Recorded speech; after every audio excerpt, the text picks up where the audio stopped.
선생님 마이크 안 틀어주셨어요. 네. 자, 이제 2교시죠. 122페이지 2번부터 같이 해보겠습니다. 자, 2번은 화분구입 영수증인데요. 화분구입 영수증. 이게 바로 간이 영수증이라고 하는 것입니다. 이 간이 영수증의 경우에는 그냥 우리가 지금은 영수증이라고 부르면 이걸 이 얘기한다고 보시면 되고요. 자, 보시다시피 공급자의 상호, 성명, 주소, 업태, 종목, 사업자 번호. 그러니까 공급자에 대한 것은 자세히 나와 있어요. 그러나 공급받는 자, 삼일 뷰티, 이걸 되게 비워두거든요. 이 안을.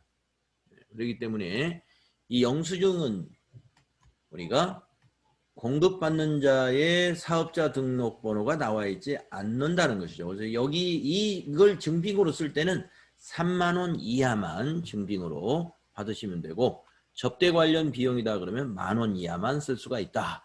이렇게 여러분 알고 계시면 됩니다. 자, 오른쪽에 매출처의 확장 이전 축하를 위해 화분을 구입하고 대금은 현금으로 지급하였다라고 했네요.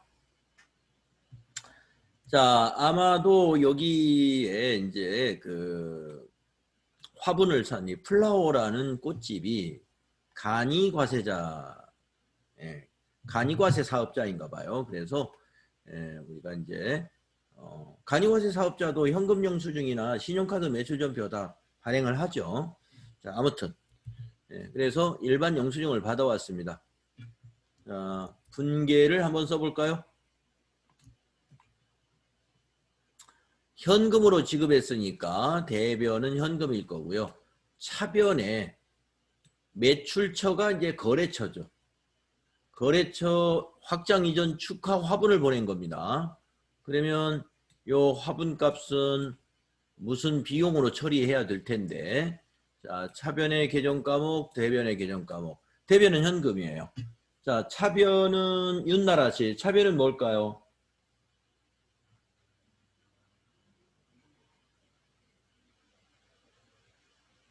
윤나라 씨 없나요?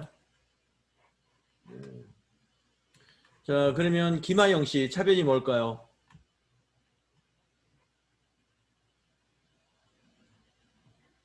네, 차변은 매출 확장 이전의 축하를 위한 화분이기 때문에 접대비입니다. 접대비.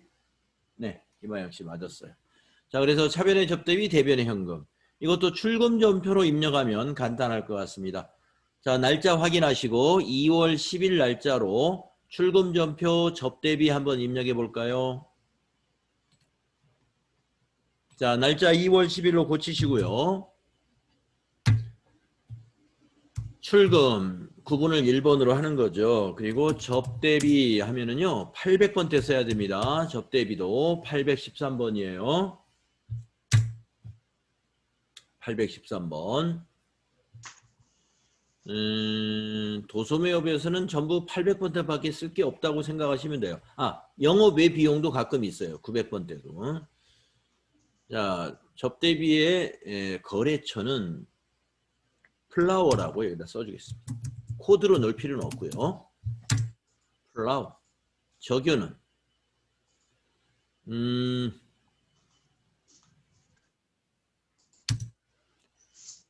직접 타자하는 게 좋겠습니다.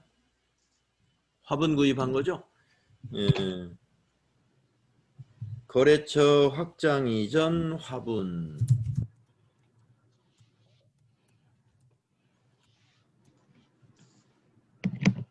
이런 정도로 입력하시면 되겠습니다. 거래처 확장 이전 화분. 만약에 거래처 이름이 있다면 땡땡 거래처라고 쓰면 더 정확하겠죠. 자, 금액은 3만 원이죠. 30 플러스. 그러면 차변의 접대비 3만 원, 대변의 현금 3만 원. 차변의 접대비는 비용 발생, 대변의 현금은 자산 감소의 결합이 되겠습니다. 잘하셨죠? 자, 그 다음에 123쪽으로 가보겠습니다. 다음에 3번 문제 보시면 자동차세 납부. 자, 자동차세 납부했을 때는 이러한 증빙을 우리가 가지고 있게 되는 거죠. 세금 계산서나 계산서 받을 수 없죠. 그래서 자동차 납부서 네, 이런 그 구청이나 시청에서 날라온 자동차세 고지서가 증빙이 될 수 있습니다. 자, 여기 납부한 날짜가 2월 15일이네요. 2월 15일. 자, 업무용 승용차의 자동차세를 현금으로 납부했다라고 되어 있네요. 자, 업무용 승용차의 자동차세를 현금으로 납부했다. 1번 분계를 수행하시오 그랬습니다. 그러면 이것도 출금전표로 하면 돼요. 그러면 개정 과목을 한번 생각해 볼까요? 자동차세 차변의 개정 과목을 뭘로? 금액은 78,000원입니다. 그리고 대변은 현금으로 납부했으니까 대변은 현금이에요. 자, 차변의 개정 과목 뭐가 될까요? 구지은 씨, 차변의 개정 과목 뭐가 될까요? 세금과 공과금입니다. 네, 맞습니다. 세금과 공과금이에요. 판매관리비에 세금과 공과금이 있습니다. 자, 다 같이 입력합시다. 날짜는 2월 15일로 고치시고 출금 1번 하신 다음에 세금으로 검색해 보시면 800번대 세금과 공과금 817번으로 하십시오. 자, 거래처는 이런 경우는 뭐 거래처를 넣을 필요는 없는데 그렇다고 국민은행이 거래처는 아니에요. 용산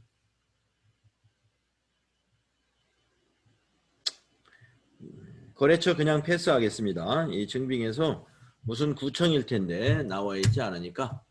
자, 적용. 1번 적용 쓰면 되겠네요. 자동차세 납부.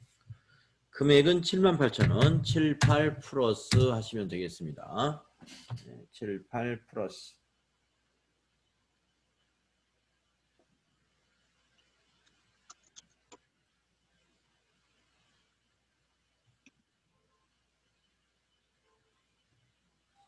네, 이렇게 하시면 됩니다.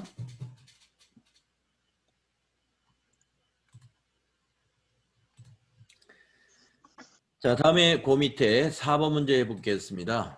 자, 4번은 결혼 청첩장. 네, 우리가 이제 이런 청첩장 같은 거 있죠. 초대장 같은 거.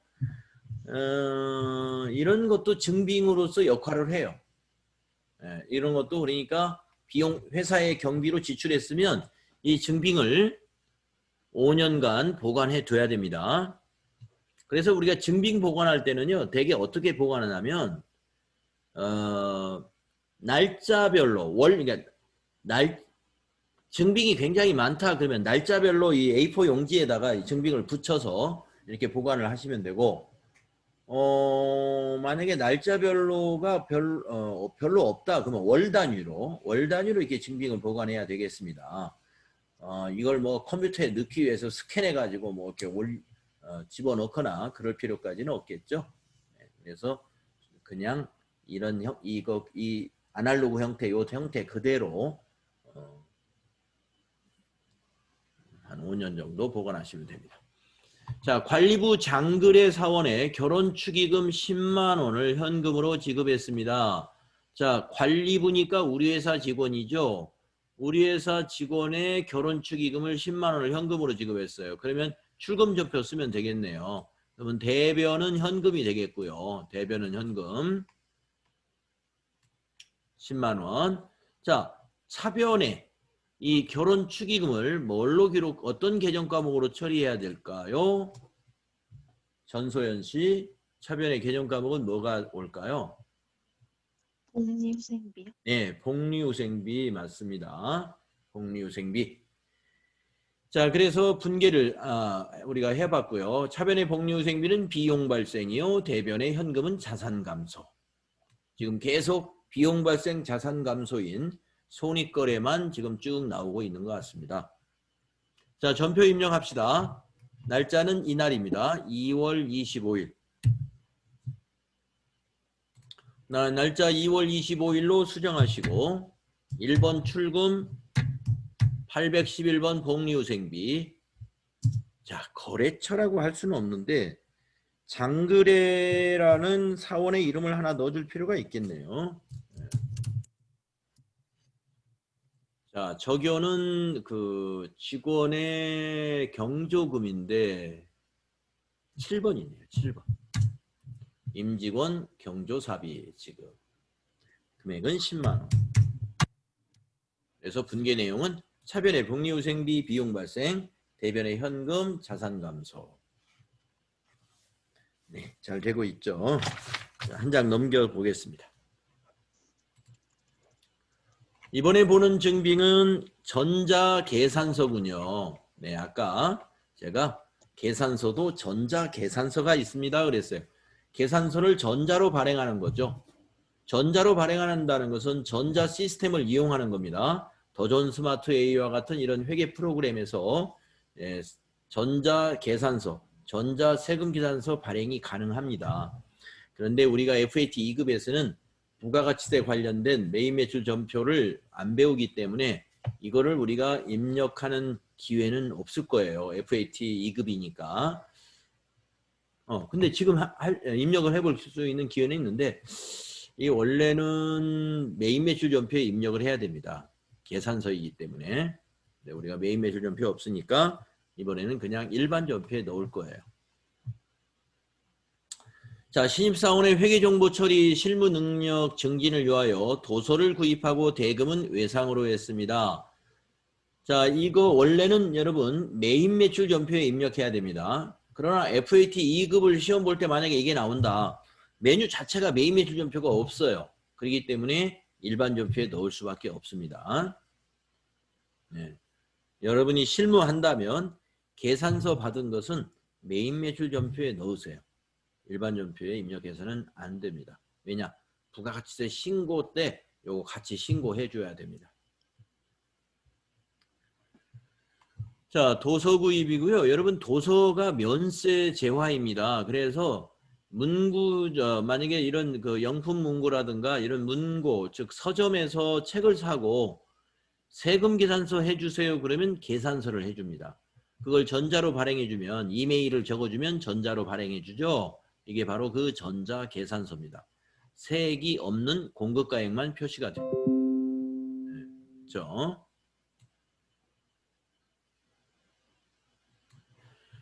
신입사원의 회계정보 처리 능력 증진을 위해서 도서를 구입했다고 그랬죠? 그리고 외상으로 했습니다. 자, 분계를 한번 써볼게요. 분계. 자, 도서를 구입한 것을 비용 처리하면 되고요. 차변에. 그리고 대금을 외상으로 한 것을 대변에 처리하면 됩니다. 네.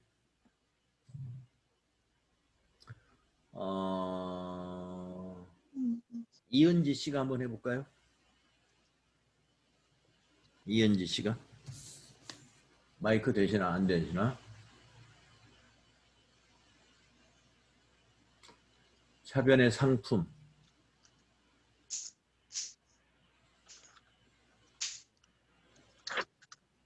대변의 외상매입금이다. 차변의 상품이라고 했다면 지금 우리 회사가 이 책을 판매를 목적으로 샀나요? 그렇다면 상품이 됩니다. 그런데 판매 목적으로 FAT 2급 책을 산 것이 아니라 신입사원들의 회계 처리 능력을 증진시키기 위한 업무 도서로서 산 겁니다. 그래서 상품이 될 수가 없습니다. 다시 한번 생각해 볼까요? 비용 처리해야 됩니다.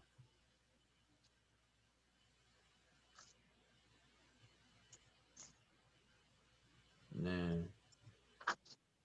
그렇죠. 도서인쇄비예요. 도서인쇄비. 800번대 도서인쇄비고요. 대변도 틀렸습니다. 외상매입금이 아니고 외상매입금이라는 것은 매입채무입니다. 매입채무는 재고자산을 매입하고 외상으로 했을 때만 외상매입금, 즉 매입채무가 되는 것이죠. 그러므로 이거는 일반 채무로 기록해야 되니까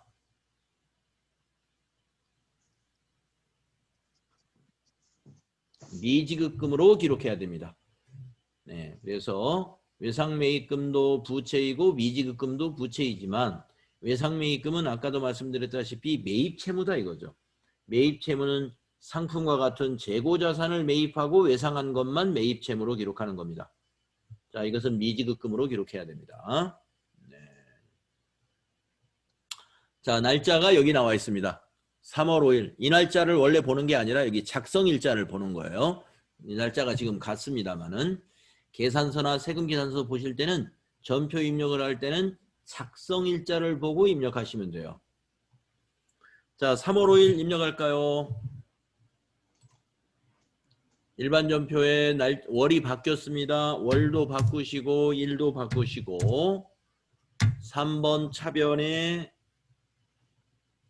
도서인쇄비 826번 골라주시고 거래처는 영풍문고 그냥 텍스트만 입력해도 상관없고요. 도서인쇄비에는 적요에는 밑에 보니까 없습니다. 그래서 여기는 FAT 2급 그렇게 쓸까요? FAT 2급 교재 구입 차변의 금액은 20만 원. 대변 미지급금 코드에다가 검색해 보시면 253번이고요. 미지급금의 거래처는 반드시 코드로 입력해야 됩니다.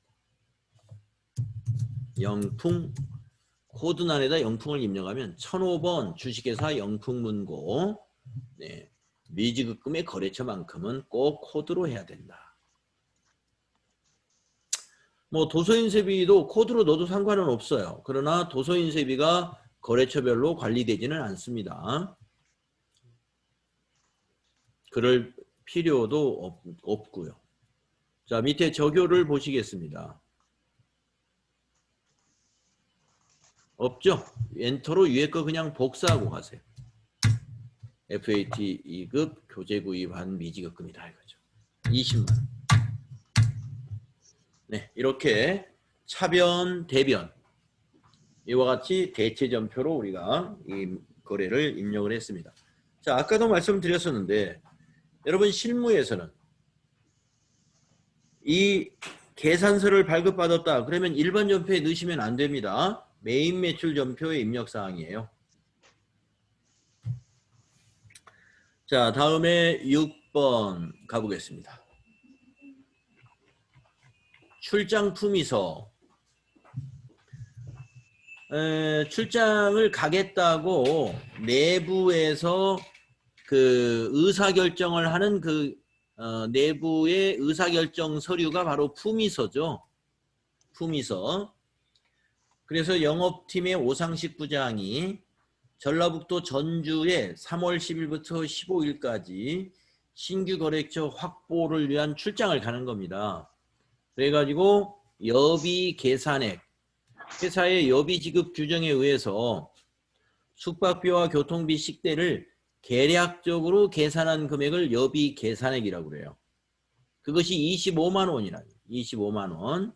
자, 밑에 설명을 보면 오상식 부장 출장과 관련한 출장 여비를 계산하여 현금 지급했습니다.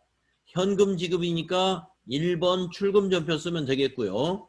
그러면 대변은 현금이고 차변이 뭐가 오겠느냐 이거예요. 출장 여비 계산해서 지급한 거, 계약 지급한 거. 아직 얼마 쓰고 올지 몰라요. 예. 가지급금? 그렇죠. 가지급금이죠. 그래서 차변에 이게 가지급금. 가지급금.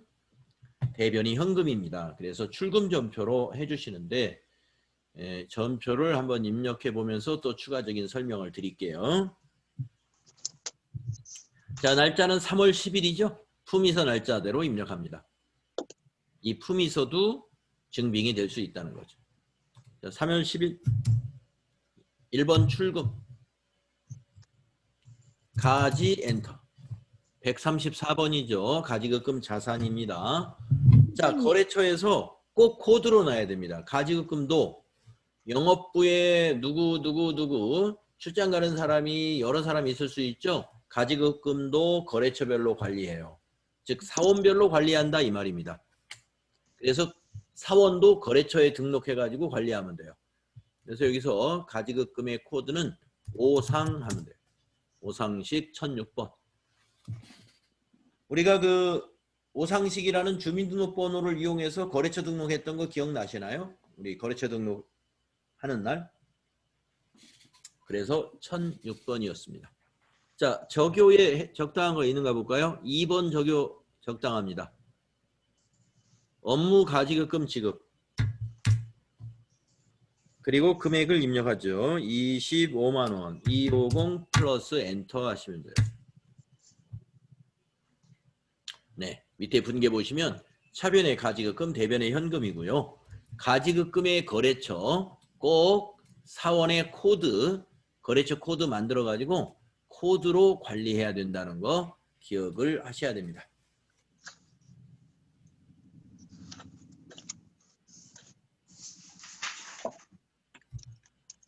자, 이제 그 다음 문제가 요 가지급금을 정산하는 문제가 나왔습니다. 출장여비 정산서. 네? 질문 있어요. 네, 질문. 아까 결혼한 장글에는 장글의 사원은 코드가 없었잖아요. 네. 그렇죠. 근데 오상식은 코드로 하라고 하셨잖아요. 그렇죠. 뭐가 다른 거예요? 예, 뭐가 다르냐 하면은 장글의 사원의 그 결혼 축의금은 복리후생비입니다. 복리후생비이기 때문에 코드로서 잔액 관리를 할 필요가 없어요. 그러나 이 업무 가지급금은 이 사람이 돌아와서 정산도 해야 됩니다.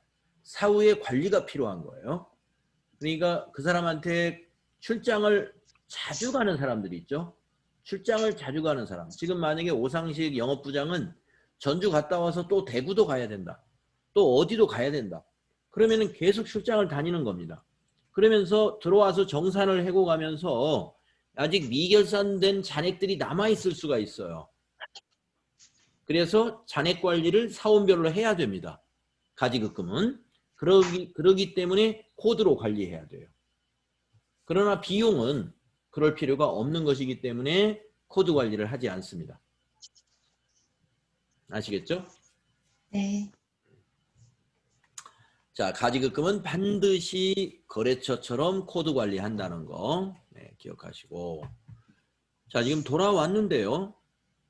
정산서 내역을 한번 보니까 숙박비 10만 원, 식비 5만 원, 교통비 8만 원.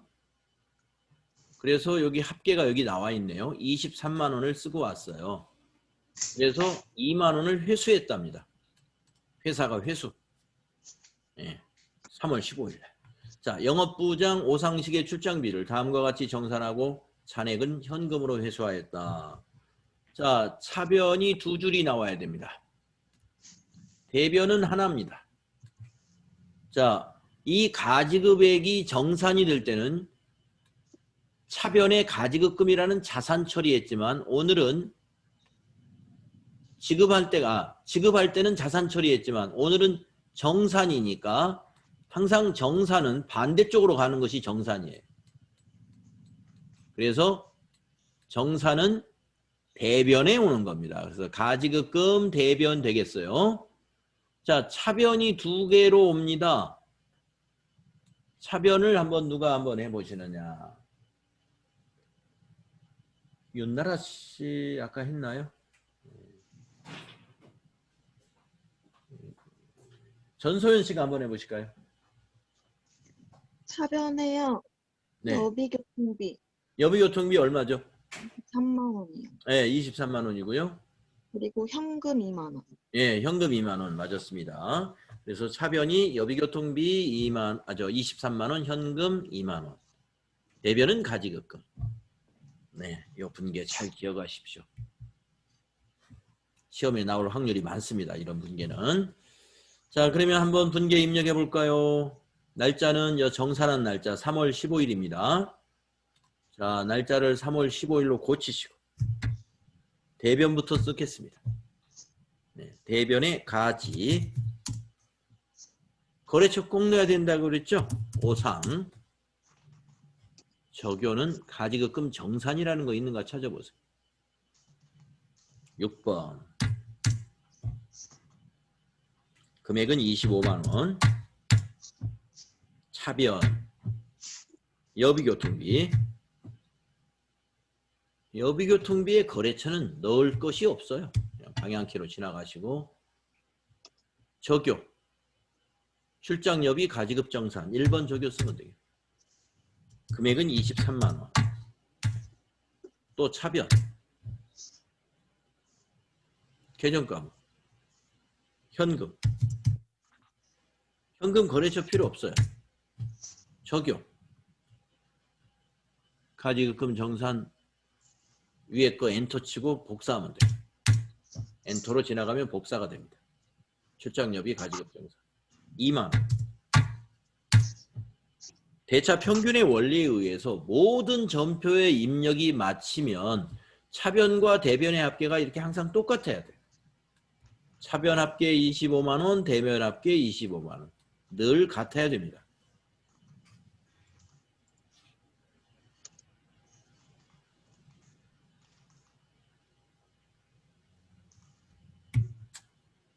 네. 자, 출장 계산액을 우리가 정산하는 것도 해봤습니다. 다음에 자, 그래서 이런 지금 우리가 증빙이라는 걸 하고 있는데 증빙이라는 주제로 지금 공부하고 있는 건데 아까도 말씀드렸다시피 우리가 적격 증빙이 있고 또 영수증도 있고 이런데 이러한 것도 증빙이 될 수 있다 이거죠. 이러한 것도 물론 이 자체로서 끝날 수는 없어요. 예를 들어서 여기 식비 5만 원은 이 여비 정산서에 붙어 있어야 돼요. 5만 원짜리. 예. 가령 뭐 저기 현금 영수증이나 신용카드 매출 전표로 했다면은 굳이 인쇄해서 붙이지 않아도 됩니다. 그거는 다 전산으로 집계가 되니까.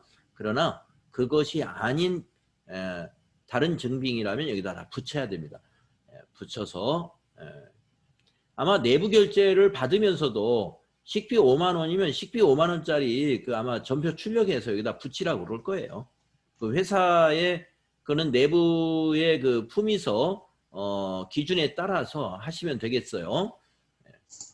뭐 굳이 붙이지 않아도 된다는 회사는 안 붙이면 되겠고, 그러나 대개 숙박비나 식비는 증빙이 요구됩니다.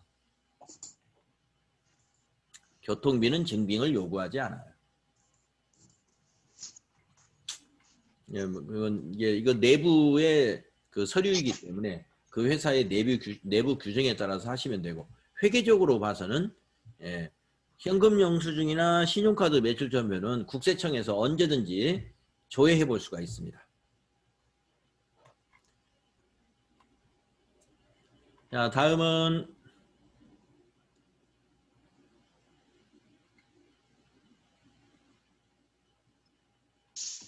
8번 문제 해볼까요? 급여 지급 대장과 통장 거래 내역. 급여 지급 대장과 통장 거래 내역. 자, 급여를 지급하는 날은 우리가 직원들에게 이만큼의 급여를 지급했다라는 것을 비용으로 어떻게 증빙하느냐 이거예요. 급여 대장 자체가 증빙이 될 수 있습니다. 급여 대장. 우리가 이 더존 회계 프로그램에 급여 대장 급여 지급을 하면 급여 대장 다 만들어져요. 급여 지급을 하게 되면. 그래서 그 급여 대장을 출력을 해 놓으시면 되고요.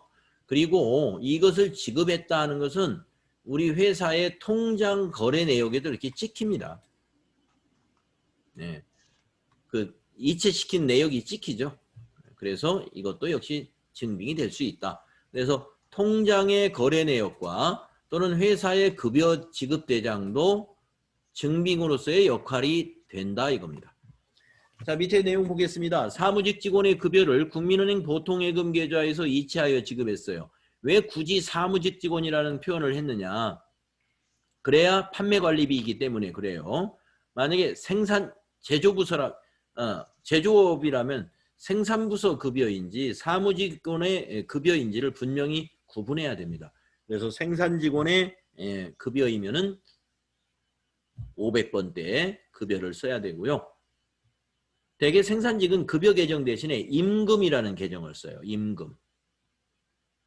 보통 임금이라는 계정으로 하고 500번대에 있어요. 그 다음에 이제 사무관리직은 800번대 판매관리비를 쓰고 있죠. 급여로. 자, 우리는 급여로 하겠습니다. 그래서 분계를 한번 써볼까요? 자, 분계가 자, 이 급여를 지급하는 급여대장에는요. 세 가지가 나와야 돼요. 세 가지가 뭐냐면은 우선 급여의 총액. 이 총액이 차변의 급여로 오는 겁니다. 비용 발생 330. 그 다음에 공제 금액의 합계. 소득세, 지방소득세, 건강보험료, 고용보험료, 국민연금 공제액 그것의 합계. 그 공제액 합계가 대변에 어떤 계정 과목으로 오지요.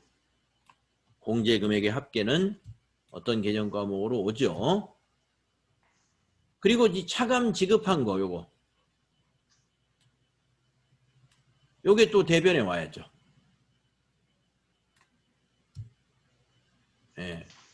그래서 대변이 두 개의 계정 과목이 옵니다. 자, 차변은 제가 급여라고 알려드렸어요. 비용 발생 급여. 자, 대변에 위에 있는 요 8만 원 계정 과목은 윤나라 씨 뭘까요?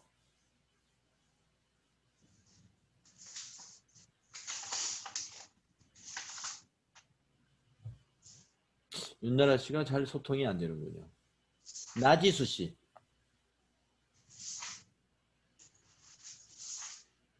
네.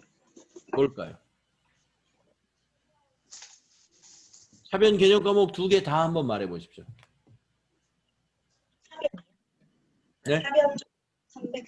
아니야, 차변 급여이고 대변. 안 들립니다.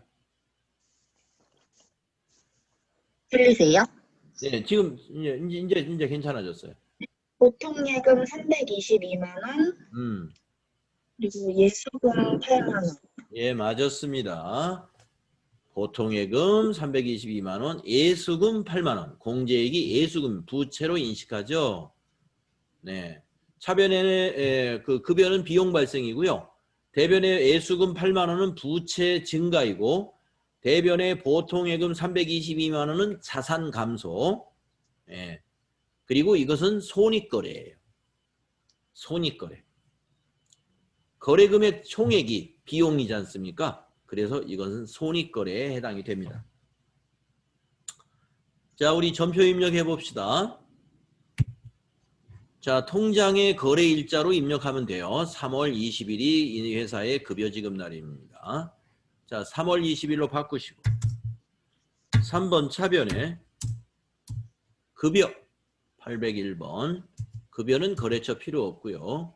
적요에는 이게 무슨 몇 월달 급여? 3월 급여 지급이죠. 예. 임원 급여 뭐 임원은 아닐 수도 있으니까 여기다가 3월 급여 지급 이렇게 직접 타자해 줍시다. 예, 차변 합계 330 3300 플러스 대변의 예수 254번 부채입니다. 부채 여기 예수금에는 거래처 넣지 않습니다. 자, 적요는 급여 지급 시 예수어라 어디 있냐? 4번 적요 적당합니다. 자, 금액이 8만 원이죠. 또 대변이 보통예금입니다. 자, 보통예금은 반드시 거래처를 코드로 넣어야 된다는 거 또 알아주세요. 반드시. 은행, 무슨 은행인지 꼭 넣어야 됩니다. 코드로. 국민은행. 그래서 98001이 코드 안에 들어가야 돼요. 적요는 3월 급여 지급이라고 여기다 타자를 할까요?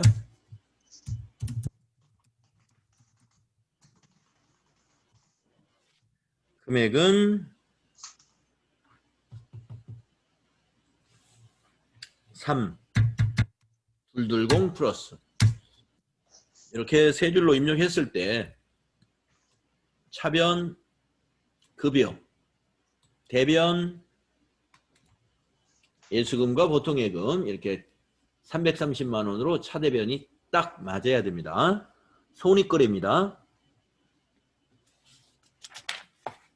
저 질문 있는데요. 네. 전에 국민연금은 회사부담금이라서 세금과 공과금이라고 말씀하셨던 걸로 기억하는데 혹시 급여지급대장에 지금 국민연금이 안 써 있잖아요. 혹시 써 있게 되면은 여기 비용 처리를 더 추가로 해야 되나요? 아닙니다. 국민연금 그 직원 부담금을 회사가 공제를 해 놓겠죠.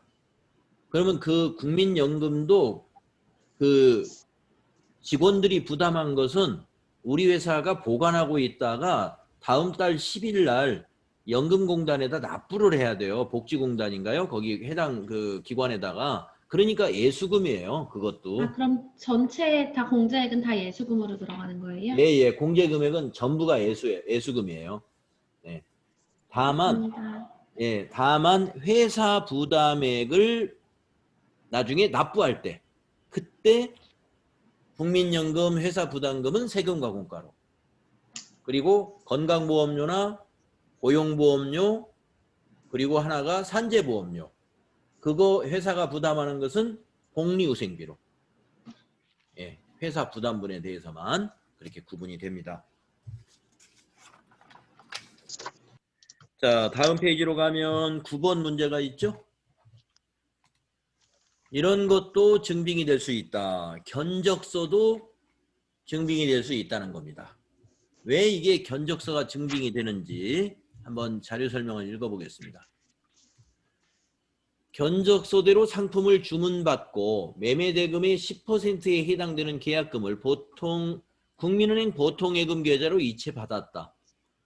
그러면 사실 이게 견적서보다는 그 은행 통장의 거래 내역이 증빙이 됩니다. 네. 자, 아무튼 이런 견적서를 보고도 우리가 전표 입력을 할 수 있다는 거죠.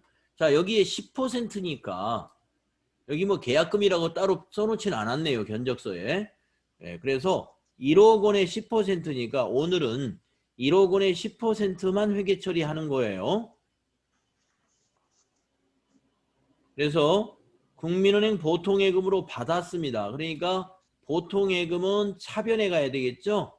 예금이 증가했으니까 차변이 되겠고 대변은 우리가 계약금을 받으면 대변에 부채로 인식하는 개정 과목이 있어요. 예, 부채로 인식하는 개정 과목 있죠? 김희연 씨 뭐죠? 선수금이요. 네, 선수금 맞았습니다. 그래서 차변의 보통예금, 대변의 선수금. 자, 입력을 해볼까요?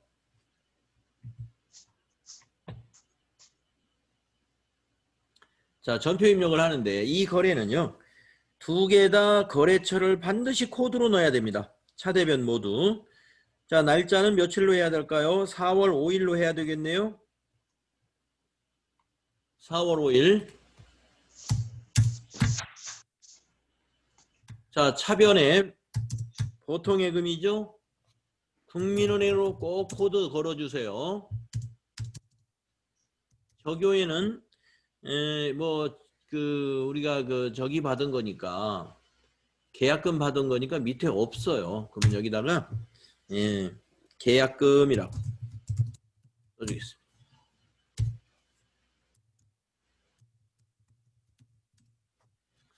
금액은 1억 원의 10%는 1,000만 원이죠.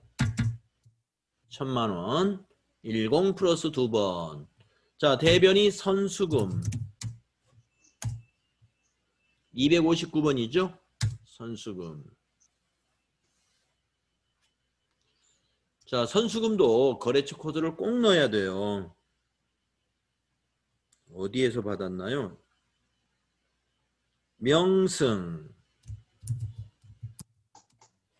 명승입니다. 명승. 자, 적유는 뭐가 될까요?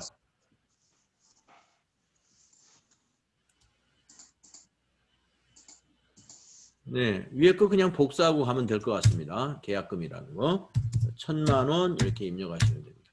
그래서 차변의 계약금 1,000만 원, 보통예금 1,000만 원, 대변의 선수금 1,000만 원인데 중요한 것이 여기 두 개 다 계정과목 아니죠. 거래처 코드를 보통예금은 국민은행으로, 선수금은 명승뷰티로 코드로 꼭 넣어야만 된다는 것을 잊어서는 안 되겠습니다.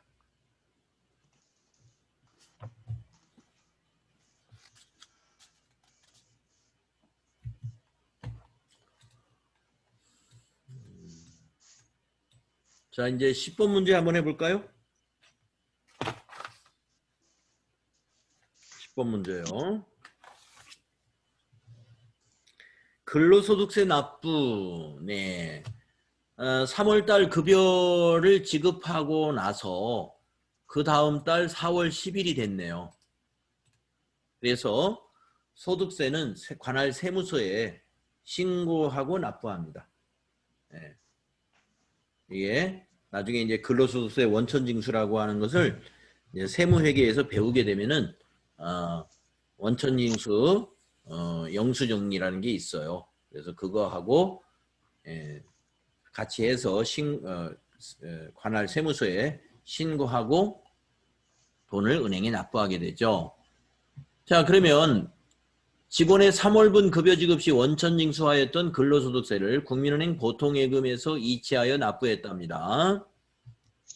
자, 그러면은 차변에 지난달 급여 주었을 때 부채로 인식했던 거 그 계정 과목이 이쪽으로 오고요. 예, 소득세는 55,000원이었나 봐요. 금액은 55,000원입니다. 금액은 55,000원인데 계정 과목은 급여 지급하는 날 예수금 처리했었잖아요. 그러니까 예수금이 차변에 와서 부채가 감소되는 거예요. 예, 차변의 예수금 부채 감소. 대변은 보통예금. 아시겠죠? 대변은 보통예금. 차변의 예수금 55,000원, 대변의 보통예금 국민은행 55,000원. 자, 여러분이 그 분계를 쓰실 때 거래처를 반드시 써야 되는 경우에는요. 이런 요령으로 해주면 좋아요. 자, 만약에 이 10번 문제, 이 10번 문제의 분계를 여러분이 기록한다 그러면 거기 차변란에다가 예수금은 거래처 없는 거잖아요. 그러니까 예수금하고 바로 55,000원 이렇게 쓰시고, 대변은 거래처가 필요한 계정 과목이죠. 그래서 보통예금 이렇게 하고 괄호 열고 국민은행 이런 식으로 계정과 분계를 손으로 쓸 때도 거래처 코드를 반드시 넣어야 되는 계정 과목의 경우에는 계정 과목 뒤에 괄호 열고 거래처를 쓰는 습관을 가져라 하고 싶어요. 그렇게 원래 써주는 겁니다. 손으로 쓸 때. 그러니까 아까 가지급금이라든지 또 계약금 받을 때 선수금이라든가 또는 보통예금 이런 거는 계정 과목 뒤에 괄호 열고 거래처 쓴다는 거. 시험에서 쓰는 문제는 나오진 않습니다. 예, 시험에서 이렇게 이게 메모장에 쓰라는 문제는 없어요. 전부 점표 입력하는 것 뿐이에요. 자, 그러면 점표 입력하겠습니다. 자, 날짜가 4월 10일이죠. 날짜를 4월 10일로 고쳐주시고, 차변의 예수금, 부채 감소, 거래처 지나가시고, 적요는 급여 지급 시 그거니까 예수금 납부 시 보통예금으로 대체한다. 네, 1번 적요 쓰면 되겠네요. 55,000원. 4번 적용은 안 되는 거예요? 네? 4번 적용요. 4번 적요가 어떤가요? 어디 볼까요? 급여 지급 시 근로소득세 등 예수요. 네, 이건 안 되겠네요. 왜냐면 이거는 급여를 지급할 때 예수금 설정할 때 쓰는 적요예요. 네. 지금은 예수금을 대체시키는 겁니다. 납부하면서. 그래서 보통예금으로 대체한다 해서 보통대체. 자, 대변이 103번 보통예금이고 은행은 국민은행. 적용. 선생님, 근데 예수금을 네네. 근로소득세랑 뭐 국민연금이랑 건강보험료 이렇게 내는 게 따로따로 있잖아요. 그렇죠. 그런 거를 알 수 있게 해줘야 되는 거 아니에요? 그래서 예수금이 전체 지금 건강보험료도 예수금으로 들어있고 지금 이 근로소득세도 들어있지만 10일 날 납부할 때 다 쪼개져서 잔액이 제로가 되게 돼 있어요. 예, 그냥 예수금 하나로만 쓰면 됩니다. 그걸 적요에다가 저렇게 안 쓰고 그냥 근로소득세 납부라고 쓰면 아, 돼요. 예. 아, 더 좋죠. 그렇게 하면. 예. 맞습니다. 여기에 적요에 우리가 밑에 거 가능한 코드를 쓰려고 하다 보니까 그렇게 됐는데 이 코드 지워버리고 여기다가 예수금에 적요를 근로소득세에 납부하면 더 좋은 거죠. 네. 그 얘기였군요. 좋습니다. 예수금을 차변에 기록할 때 건강보험료 납부, 근로소득세 납부, 고용보험료 납부 이렇게 해주면 더 좋아요. 자, 우리가 지금 가능한 한 밑에 만들어져 있는 적요를 그대로 쓰려고 하다 보니까 이렇게 된 겁니다. 네, 그건 더 좋은 겁니다. 자, 보통의 작성된 적요를 어떻게 지워요? 지울 때 스페이스바입니다. 예. 감사합니다. 예, 이 프로그램에서는 지우는 키가 전부 이 스페이스바로 다 내용을 셀에 있는 내용 지울 때 이거 띄어쓰기 하는 막대기 있죠? 스페이스바로 지우셔요. 코드를 지워야 돼요. 그래야 타자가 됩니다. 자, 보통 예금에서도 그냥 위에 거 엔터로 복사를 하면 딱 좋아요. 근로소득세 납부 55,000원. 자, 여러분이 이제 적요에 대한 것은요. 제가 이제 밑에 만들어 놓은 적요를 최대한 이용하려고 했고, 적요가 거래를 요약 설명하는 것으로서 나중에 전표를 조회했을 때 그 전표의 내용을 빨리 이해하는데 큰 도움이 됩니다. 자, 그런데 시험에서는 적요는 채점을 안 해요. 네. 시험에서는 적요를 채점 안 하기 때문에 우리가 나중에 뒤에서 기출문제 풀고 이럴 때는 적요를 아예 입력 안 할 거예요. 네. 그래서 지금은 우리가 시험 중심이 아니라 실제 실무 중심으로 한번 입력할 것들을 다 입력하는데 이제 뒤에서 기출문제 풀어볼 때는 모의고사 같은 거 할 때는 시험 버전으로 연습을 해야 되겠죠. 그러니까 채점 안 하는 거는 그냥 비워두고 지나갈 겁니다. 쉬는 시간이 또 됐죠. 예. 그래서 지금 56분이네요. 네. 그러면은 다음에는 네, 여러분 4시 4시 15분에 만나겠습니다. 4시 15분. 선생님, 태풍 질문이요. 네, 질문 좋아요. 여기요. 네, 요 질문 처리하고 쉬겠습니다.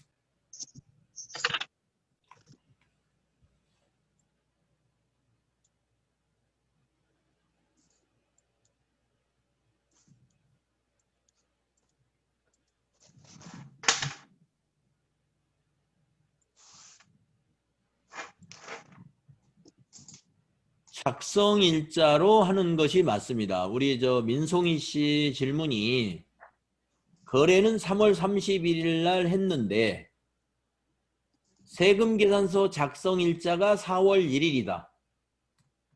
4월 1일로 전표 입력하는 겁니다. 네. 그 증빙의 작성일자로 전표 입력하는 거예요. 아까 지금 이 증빙에서 질문한 거예요. 여러분 세금 계산서나 계산서는요. 공급일과 작성일로 날짜가 구분되어 있어요. 지금 이거 가지고 질문하신 거예요. 자, 여기에 이게 이제 세금 계산서나 계산서를 보면 여기 두 줄만 있는 게 아니라 밑에 여러 줄이 있습니다. 3월 5일 날도 공급했고 3월 10일 날도 공급했고 이렇게 공급일이 여러 개 나올 수도 있습니다. 작성일은 뭐냐?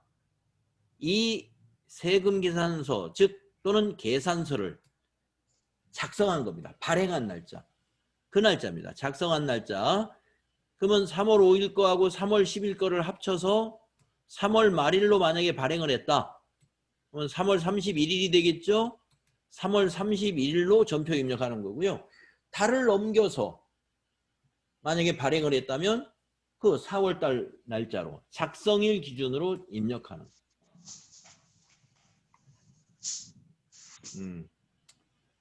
그 얘기입니다. 네, 그래서 이 날짜로 입력하지 않습니다. 네, 작성일자로 입력한다. 자, 민성희 씨 이해되셨나요?